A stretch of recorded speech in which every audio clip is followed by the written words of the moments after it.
Bonjour à tous et bienvenue pour un nouvel épisode sur la 4e planète du système solaire, Mars.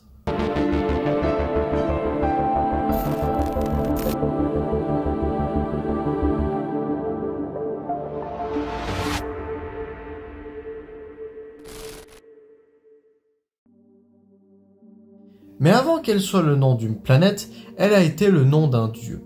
Mars, dans la mythologie gréco-romaine de l'Antiquité, était le nom du dieu du sang et de la guerre. Et c'est sa description qui va donner son nom à la 4e planète du système solaire, de par son sol rouge qui faisait allusion au sang. Mais on verra aussi ensuite le pourquoi du comment le sol possède cette couleur très particulière.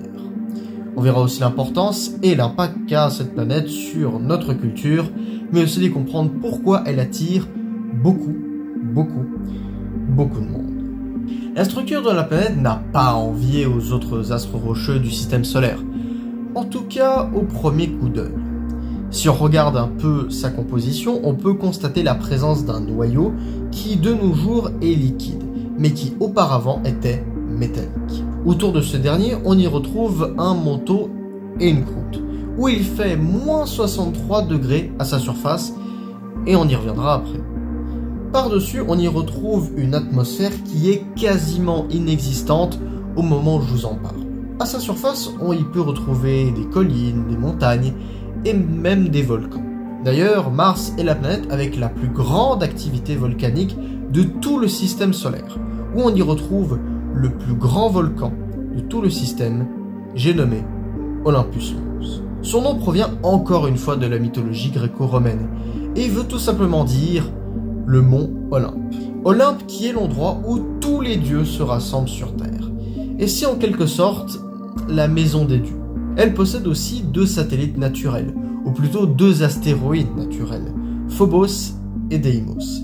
En effet, ce sont 2 astres rocheux, mais qui ressemblent plus à des gros cailloux que à des astres rocheux comme la Lune. Comme vous pouvez le voir, il n'y a rien d'extravagant. Mais si on cherche un peu plus, on peut très vite se rendre compte qu'elle est bien plus qu'une simple planète rocheuse. Car il a été prouvé, grâce à plusieurs observations, mais aussi grâce aux rovers qui ont été envoyés à sa surface, qu'il y aurait eu de l'eau en effet, qui aurait coulé à sa surface.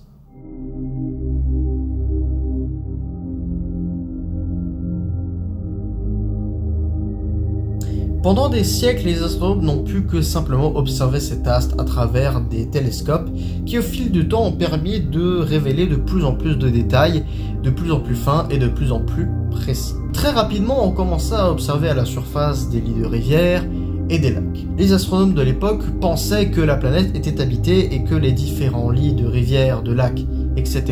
ne pouvaient qu'être construits que par des humains. Petit à petit, la réalité rattrape la fiction et il s'avère qu'il s'agissait simplement d'un simple défaut optique qui faussait la vision des astronomes et faisait croire en effet des choses qui n'existaient pas. Bon, les martiens n'existent pas, ça c'est sûr. Mais les canaux et les différents lits de rivières, eux, oui, ils ont bel et bien existé et existent bel et bien réellement. Pour comprendre comment de telles structures ont pu se former, il faut savoir que pour que de l'eau puisse s'écouler à la surface d'une planète, il faut réunir 3 critères très importants. S'il en manque un ou 2 critères, la vie et l'eau ne se développera jamais. Premier critère, la distance entre la planète et l'étoile. Si la planète est trop proche de l'étoile, l'eau elle s'évapore. Si la planète est trop éloignée de l'étoile, l'eau se transforme et devient à l'état solide.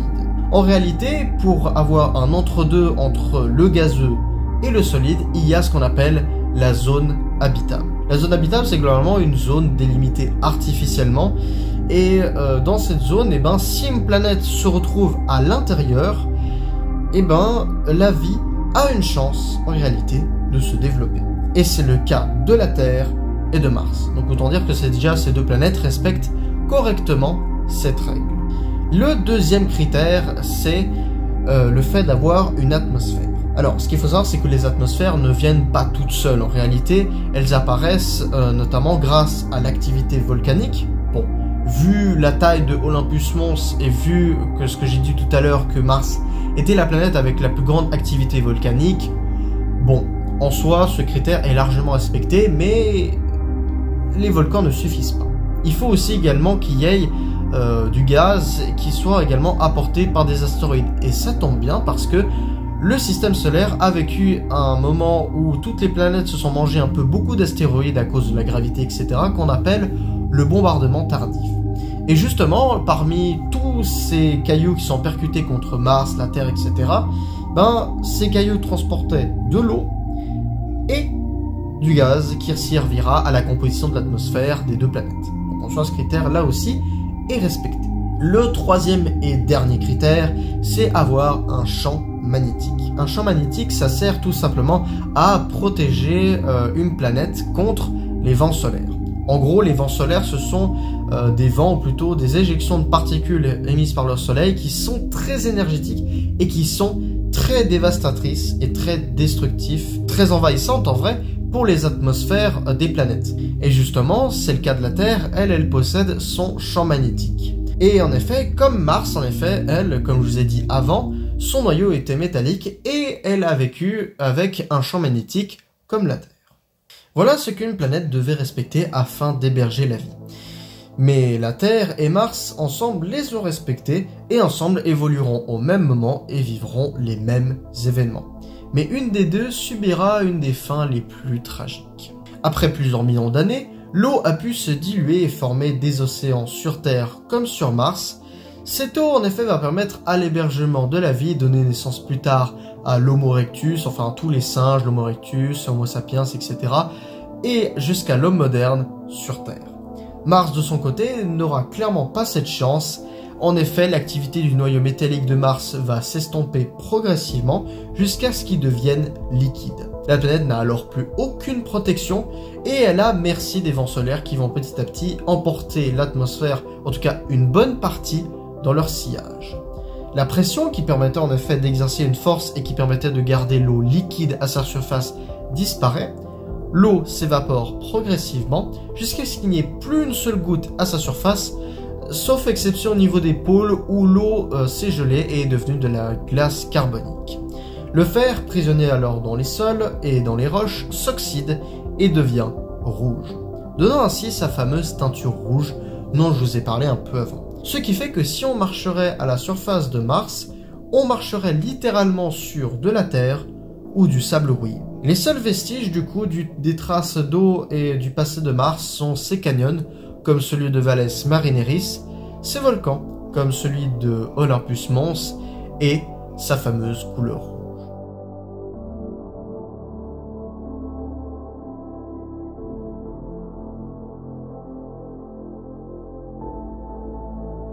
Même si la planète a subi une des tragédies et encaisse un très lourd destin encore aujourd'hui, elle reste néanmoins fascinante de par son histoire et de son passé.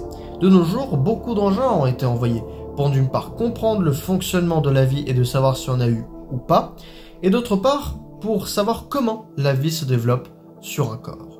Mais l'avantage, c'est qu'avec Mars, c'est que même s'il n'y a plus d'eau, la surface ainsi que la planète demeure inchangée, ce qui nous permet ainsi de l'analyser et de la comprendre. Mars n'attire pas seulement les scientifiques, mais aussi le cinéma, avec comme film Seul sur Mars, qui est la référence. Voilà, maintenant vous savez à peu près tout sur la planète Mars, et on se retrouve pour la prochaine vidéo sur Jupiter et la ceinture d'astéroïdes, mais ça sera sûrement pour une prochaine fois. En tout cas, n'hésitez pas à vous abonner, à liker et surtout à lâcher un petit commentaire pour dire si la vidéo a été bonne ou mauvaise. Et surtout n'oubliez pas, rien ne se perd, rien ne se crée, mais tout se transforme. À la prochaine.